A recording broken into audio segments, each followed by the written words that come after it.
इन्हीं रीजंस की वजह से हम कहते हैं कि स्कॉटलैंड क्यों आखिर one of the best ODI team है एसोसिएट्स में, इसमें कोई दोहराए नहीं है। वो बार बार बहुत क्रूशियल सिचुएशंस पे ये साबित करके दिखाते हैं अपने अलग अलग वेज से, कभी कप्तानी से, कभी फील्डिंग से, कभी बैटिंग से, कभी बॉलिंग से, कि क्यों ये टीम इतनी ज़्यादा हाईली रेटेड है ओडीआई गेम्स में, खास करके अगर जब हम बात करते हैं एसोसिएट टीम्स की। कल यूएई वर्सेस स्कॉटलैंड, जी हाँ, cricket world cup league 2 round 12 का थर्ड मैच था और यूएई का पहला और स्कॉटलैंड का तीसरा मैच था। पहले मैच में करारी हार के बाद, यहाँ होस्ट की तरफ से करारी हार के बाद लगातार दूसरी जीत यहाँ पर मिली है और कहीं ना कहीं बहुत ही बेहतरीन तरीके से। और कल की जीत को मैं पहली वाली जीत से स्कॉटलैंड के ज़्यादा हाईली रेट करूँगा। क्यों, आगे आपका एनालिसिस क्लियर समझ में आएगा। यूएई ने पहले टॉस जीता और पहले बैटिंग करने का फैसला लिया। फैसले में कोई खराबी नहीं थी, बिल्कुल सही फैसला था। लेकिन ये पहली टीम बनी यूएई जिन्होंने टॉस जीता, पहले बैटिंग ली और मैच गंवाया। किस तरह से यूएई की बैटिंग चली है शुरू के 15 ओवर्स की अगर हम बात करें, क्या वहीं से इस हार की नींव रख दी गई थी या फिर आगे जाकर कुछ चेंज हुआ? नहीं, बिल्कुल देखिए, ये हुआ है। एक तो सबसे पहले देखा जाए तो यहाँ पर दाद देनी होगी काइल कॉइट्ज़े की कप्तानी की। जिस तरीके से उन्होंने बॉलर्स का इस्तेमाल किया है, डिफरेंट बॉलर का अलग अलग। पहला ओवर कैलिन मैकलियोड ने डाला और जो कि उनके फर्स्ट स्पिनर भी नहीं है, वो तो बहुत पीछे आते हैं, कभी कभार बॉलिंग कराते हैं। उनसे उन्होंने शुरुआत करी। 15 ओवर के अंदर अंदर 7 बॉलर उन्होंने यूज़ कर लिए और थ्रू आउट द इनिंग वो बॉलर चेंज करते गए। जब भी लगा कि शायद ये अब कंटिन्यूसली डालेंगे, एंड्रे नील या क्रिस सोल अब लगातार डालेंगे, या हमजा ताहिर, माइकल लीज लगातार डालेंगे, ऐसा हुआ ही नहीं। हमेशा एक दो ओवर बाद चेंज। तो इससे बहुत दिक्कत आई है यूएई के बैट्समैन को। पूरे इनिंग में ये देखने को मिला है एक्सेप्ट एक प्लेयर के, और वो है रिजवान, जिन्होंने इसका काउंटर अटैक किया। बहुत बेहतरीन 96 के स्ट्राइक रेट से उन्होंने 50 मारी है।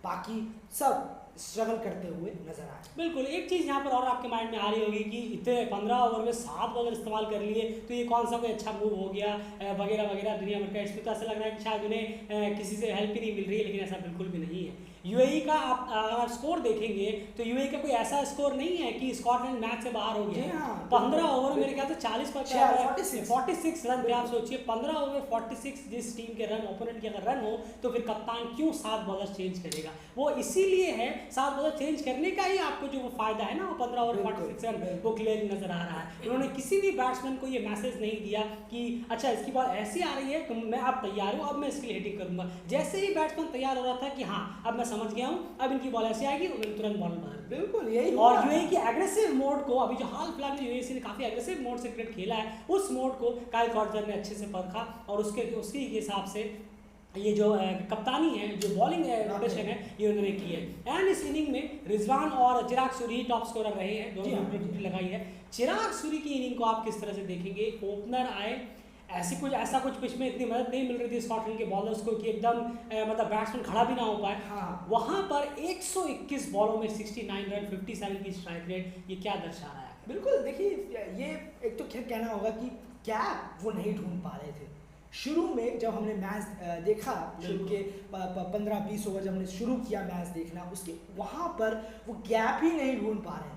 5 फील्डरों के बीच से वो निकाल नहीं पा रहे हैं, वरना वहाँ पर वो मैक्सिमम रन्स बनाने की कोशिश कर रहे थे। और साथ ही साथ ये उनका माइंडसेट है कि उन्होंने इतनी ज़्यादा बॉलें ले ली, जबकि ये पिच पहली इनिंग के लिए ऐसी है ही नहीं। आप इनका कंपेयर आप अपने सामने वाले से करिए, यानी कि काइल कॉइट्ज़े भी ओपनिंग आए थे, बाद में बात ज़रूर करेंगे उनके बारे में, पर इतना स्लो कि आप स्ट्राइक रेट अगर आप देखिए 57 का स्ट्राइक रेट है। ये कुछ भी नहीं है, ये कुछ भी नहीं दर्शाता कि डिसिप्लिन है या विकेट गिर गए थे। चलिए हाँ, 5-6 विकेट गिर गए हो, वही मैं सोच रहा था कि मान लीजिए 20 पे 3 हो गए तो आपने मिडिल ओवर में आकर इस तरीके की स्ट्राइक रेट से खेला तो चलता है, बिल्कुल चलता है। लेकिन कहाँ, अब 2:90 पे दूसरा विकेट गिर रहा है। वृत्ति अरविंद के साथ अभी पार्टनरशिप इतनी अच्छी आपकी हो गई, उसके बावजूद आप 57 के स्ट्राइक रेट से खेल रहे हैं। वहीं आपके सामने वाले प्लेयर वृत्ति अरविंद 30 रन बनाए, लेकिन 80 का स्ट्राइक रेट रहा। रिजवान 50 मारी, 96 का स्ट्राइक रेट रहा। तो ये समझ से परे है, बहुत ज़्यादा स्लो इनिंग है और उन्हें ब्लेम लेना होगा अपनी इस टीम की हार का। बिल्कुल, उसमें कोई दो राय नहीं है। वहाँ पर बहुत ज़्यादा बॉलें वेस्ट हुई हैं जो हद से ज़्यादा। किसी भी तरह से, किसी भी लॉजिक से एक्सेप्टेबल नहीं है। आप कोई भी लॉजिक देंगे कि हाँ इतनी इस वजह से वो बॉलें वहाँ पर इतनी ली गई हैं, बिल्कुल भी वो हजम नहीं होगा। ना ही पिच को आप दोष दे सकते हैं, ना ही कंडीशंस को, और ना और पहली बैटिंग आप कर रहे थे तो इस और उसी ग्राउंड पे, उसी पिच पे, उसी वक्त विद्या अरविंद और रिजवान भी खेलते हुए नजर आ रहे हैं उसी इनिंग में। कहीं ना कहीं रिजवान का बहुत बड़ा हाथ रहा है कि इस टीम ने 200 का स्कोर जो है वो क्रॉस किया और कुछ अपने बॉलर्स के लिए छोड़ा, लेकिन वो कुछ कितना काफ़ी होता ये अब सेकंड इनिंग में जब स्कॉटलैंड चेस करने के लिए आया 218 रन, वहाँ पर इस चीज़ की बात होती है। लेकिन एंड उससे पहले स्कॉटलैंड के बॉलर्स को आप किस तरह से देख रहे हैं? बिल्कुल आउटस्टैंडिंग परफॉर्मेंस कर रही है स्कॉटलैंड की बॉलिंग, और यहाँ पर अब इस पिच पर अपने आप को बॉलिंग कराने के लिए ढाल रहे हैं वो कि इस पिच पर कैसे करके चेंज लाया जाए, कैसे करके बॉलिंग कराई जाए। यहाँ लाइन और लेंथ क्या होगी, यहाँ पर लेंथ क्या होगी एक्चुअली। लाइन तो खैर चलिए आप बॉडी टू बॉडी रखेंगे, पर लेंथ बहुत ज़्यादा इंपॉर्टेंट होती है। 6 से 8 मीटर के बीच में रखना होगा बॉल को ज़्यादा, और खिलाने की कोशिश करनी होगी। और कल एग्जैक्टली हमें ये देखने को मिला है कि यूएई के बैट्समैन को खूब खिलाया है स्कॉटलैंड के बॉलर्स ने। ऐसा नहीं है ऑफ साइड में रख रहे हैं, बाहर बाहर रखने की कोशिश कर रहे हैं, ऐसा कुछ नहीं है, सिर्फ खिला रहे हैं। और हाँ, शॉट भी बहुत ख़राब थे यूएई के। पता नहीं कि इस तरीके के शॉट वो ऐसे अचानक क्यों खेल रहे हैं, जबकि मेरे ख्याल से शायद अभी भी T20 मोड में ही है। बिल्कुल सही, बहुत ख़राब शॉट था, बहुत पुअर शॉट भी था। और बॉलिंग की दाद देनी होगी, 4 wicket Chris Sole, best figure उनका ओडीआई। बिल्कुल, इसमें कोई दरार नहीं है। और हमने पहले पोस्ट मैच एनालिसिस में आपने पूरा सुना होगा तो हमने वहां पर कहा था कि स्कॉटलैंड को जल्दी ही भापना होगा कि ये ओवरकास्ट कंडीशन, बड़े बड़े घास और बाउंसी पिच या फिर बहुत ज़्यादा सीम स्विंग मिलने वाले कंडीशंस नहीं है जो वो एक्सपेक्ट कर रहे थे। और उसी हिसाब से उन्होंने पहले मैच में बॉलिंग कराई थी यूएस के खिलाफ, इसीलिए इतने रन्स के लिए वो गए थे। उन्होंने तुरंत अपने आप को समझा, बदला, नहीं भाई इस पिच पे हमें इस तरह की बॉलिंग से काम नहीं चलेगा, लेंथ वगैरह बदलनी पड़ेगी। और जैसे ही उन्होंने अपने आप को चेंज किया, दूसरे और तीसरे मैच में रिजल्ट आपके सामने है। दोनों ही टीमों को 200 रन बनाने के लिए भी स्ट्रगल कर दिया उनके बॉलर्स ने। पहले 182 पे यूएस है, उसके बाद कल लगभग 217 बहुत ही करीब तक पहुंचे हैं। 218 चेस करने के लिए एंड स्कॉटलैंड उतरी, उनकी भी हम कह सकते हैं बहुत ही स्लो एंड स्टडी उनका मामला चला है चेस में। 48 ओवर कहीं ना कहीं लग गए, लेकिन ये देखना होगा कि वो सेकंड बैटिंग कर रहे थे, जो अभी तक इस मैच में बहुत मुश्किल हुई है जिन्होंने भी सेकंड बैटिंग की है, लेकिन जीत मिली, ये सबसे बड़ी बात है। आखिरकार यार हम अभी 2-3 मैचों से कह रहे थे काइल कॉड्जर के बल्ले से रन्स निकलना बहुत जरूरी है, काफी वक्त से रन्स नहीं निकल रहे हैं, और इसे कहते हैं अपने क्रिटिक्स को जबरदस्त तरीके से जवाब दें। बिल्कुल, और हेल्दी क्रिटिक्स को, ये आजकल के क्रिटिक्स नहीं। बिल्कुल बिल्कुल सही। और ये एक्चुअली हमने कहा भी था कि वो बहुत बड़े प्लेयर हैं, ऐसा नहीं है, और वो जम रहे हैं, टिक रहे हैं, उसके बाद वो आउट हो रहे हैं, अफसोस होता है, बस यही है। और कहीं ना कहीं वो ज़रूर काम करेंगे भी, और एग्जैक्टली वो हुआ भी। बड़े प्लेयर हैं, ऐसे तो खाली नहीं जाने देंगे, बहुत ज़्यादा एक्सपीरियंस है, ये पिचेस काफ़ी खेल चुके हैं वो, ऐसे पिचेस में बहुत पुराने हैं, तो उनसे ये इस पारी की उम्मीद थी। एक्सीलेंट एक्स्ट्राऑर्डिनरी इनिंग है काइल कॉड्जर की, ये कैप्टन इनिंग, ये टीम को बहुत ज़्यादा बूस्टअप देगी। जितने भी वहाँ लड़के, खास करके यंगस्टर्स जो जुड़े हैं टीम के साथ, उनको और ज़्यादा कि इतने पुराने होकर भी वो आज भी क्या शानदार परफॉर्मेंस कर रहे हैं, तो हम क्यों नहीं कर सकते। जब स्कॉटलैंड के जो यंग बैटर्स आ रहे हो या फिर बॉलर्स आ रहे हो, क्योंकि जो आप रोल मॉडल है, जो इंस्पिरेशन है, वो आप कहीं से भी ले सकते हैं। अपनी टीम में अगर कोई प्लेयर इस तरीके का होता है तो 108 रन ज़बरदस्त इनिंग उनके बल्ले से निकली है, वो भी नॉट आउट गए हैं, मैच को फिनिशिंग लाइन तक क्रॉस करा के अपनी टीम के लिए निकले हैं। एंड 108 रन तो हो गए, 110 रन और भी उस टीम में जुड़े हुए हैं।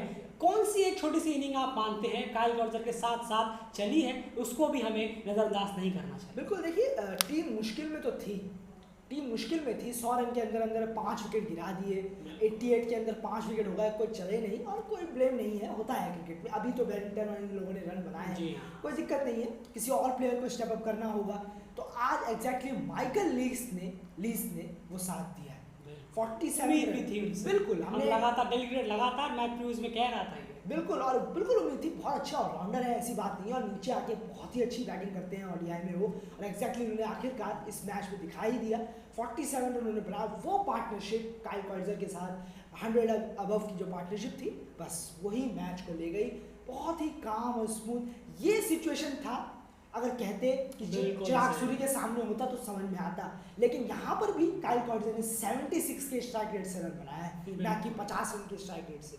देख लीजिए चेस कर रहे हैं फिर भी सिंगल डबल आप ले सकते हैं। सिंगल डबल लेने के लिए कोई जान लगाने की जरूरत नहीं है, दिमाग लगाने की जरूरत है। बिल्कुल 218 चेस करने के लिए 88 पे 80-90 पे अगर 5 विकेट हो जाते हैं तब आप जस्टिफाई कर सकते हैं चिराग सूरी के उस स्ट्राइक रेट की। बिल्कुल सही, हाँ। लेकिन जब आपके सामने 90 70 80 90 पे एक विकेट हाँ। है, आप विद्या अभी जैसे बैट्समैन के साथ जोड़ी बनाकर चल रहे हैं, वहां पर समझ से परे है कि आप इतनी स्लो इनिंग किस वजह से खेलते हुए नजर आ रहे हैं। और अगर आप पिच को भी समझ रहे हैं तो वो सिर्फ शुरू में 20-30 बॉल समझना होता है, 121 बॉल नहीं लगानी होती पिच को समझने के लिए। बहुत ही ज्यादा पुअर बैटिंग यहाँ पर कहनी होगी चिराग सूरी की हुई है, बल्कि वो अपने टीम के लिए टॉप स्कोरर रहे लेकिन फिर भी बहुत ही खराब परफॉर्मेंस रही है। एंड जाते जाते यूएई की बॉलिंग डिपार्टमेंट में क्या लगता है आपको, 48 ओवर तक मैच खींचा लेकिन खींचना काफी नहीं होता, एट द एंड याद किया जाता है वो सिर्फ विनर्स होते हैं। बिल्कुल, और ये पेसर्स को थोड़ा सा और कंट्रीब्यूट करना होगा। और अपसेट हुआ हूँ मैं ज़रूर पेसर से कि यहाँ पर आपको थोड़ा और मेहनत करने की ज़रूरत है